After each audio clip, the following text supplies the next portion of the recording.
Hey guys, my name is Haley, and today I'm going to be filming a how I annotate video because I've been wanting to film one for a while, but I was trying to perfect how I annotate, which I do it differently sometimes, but I finally come up with a way that I actually like for fully annotating my favorite books. So I'm going to start with books that I annotated back when I didn't really annotate that much, and then move on up to books that I've read recently and then fully annotated, wrote in and did tabs and did a key and everything. So to start off, I used to only annotate my Christian nonfiction, which the majority of the Christian nonfiction that I still own is annotated, so I'm not going to pull a bunch of them out, but I did grab a couple to see the different types of ways that I annotated. So an average annotation for me for a Christian nonfiction, this is Resisting Happiness by Matthew Kelly, is just a lot of highlighting and underlining, then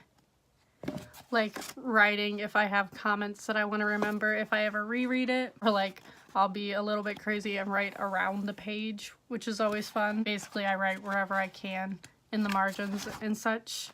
So that is a normal way to annotate, especially for my Christian nonfiction, in which these I write a lot in normally.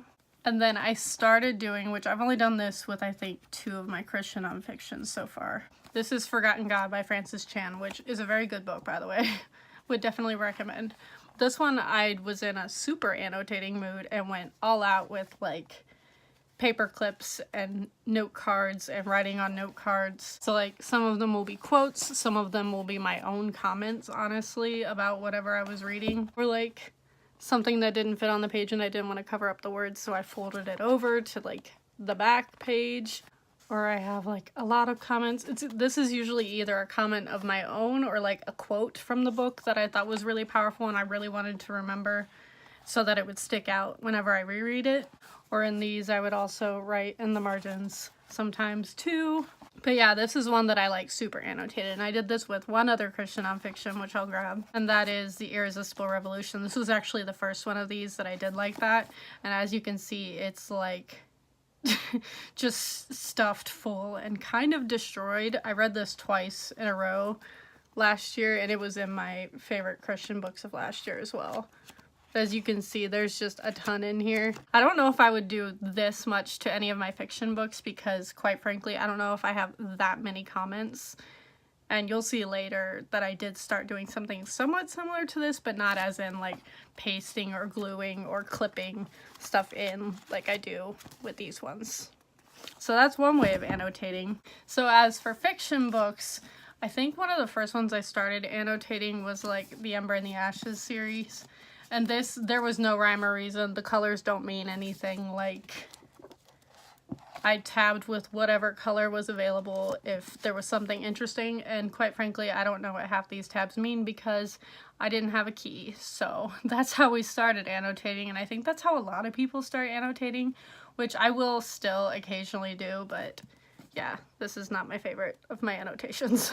And then there's something like the Red Rising trilogy, which I just straight up tabbed important parts or parts I wanted to remember or be able to flip to just in relation to which book it was and which matched the covers. So as you can see, I did red, yellow, and blue because that's the colors of the covers, and there was no other rhyme or reason to this other than I really liked that line or I really liked this scene, so I tabbed it with the according color.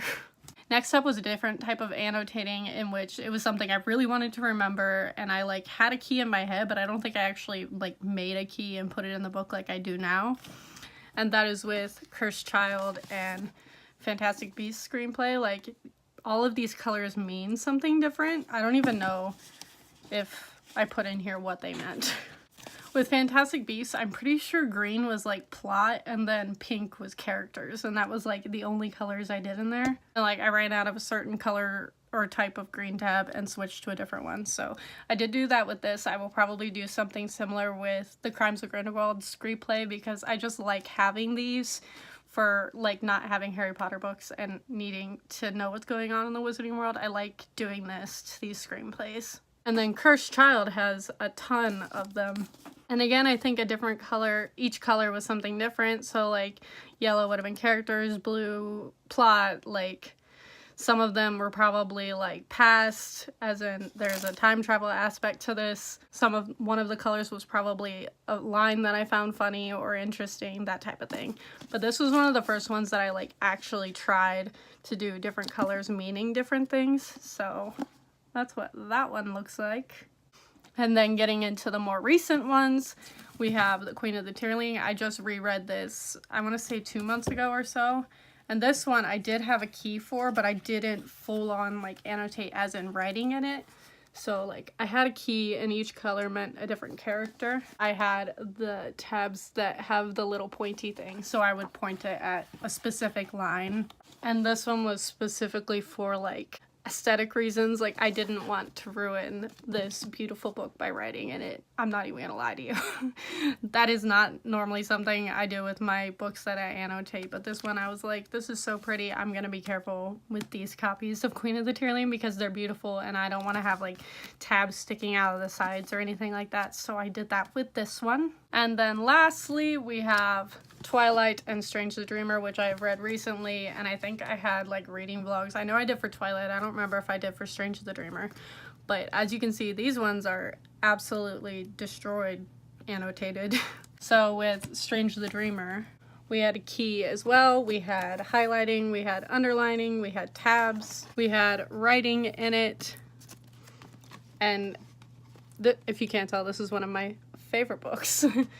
But it's just an absolute rainbow of all kinds of different things.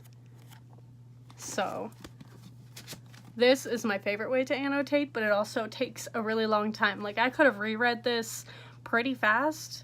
Oh, that's another thing. I don't normally annotate on first read. The only time I ever do that is with Christian nonfiction, and that's because I don't reread those as often because I have a ton of them. So this and Twilight I definitely did with upon reread. And then Twilight is another one that I actually just did and wrote a lot in actually. So we have my key, and in this one we have writing, we have tabs, we have a whole passage on Carlisle. That's just all of it's just underlined and highlighted because Carlisle is my favorite and that type of thing. And I do plan to do this to the entire Twilight series. Me and Kate are buddy reading and doing that currently. Well, not currently. We just finished Twilight. It'll probably be a little bit before we get to New Moon because New Moon, as we all know, is the least exciting book of the series. So that's a quick rundown on the type of annotating that I do, or rather the different types of annotating. I hope you enjoyed this. I hope this was informative, and let me know down below the different ways that you guys annotate. If you annotate, if not, why don't you, that type of thing. Just let me know down in the comments, and then thank you all for watching, and I will see all of you guys next time.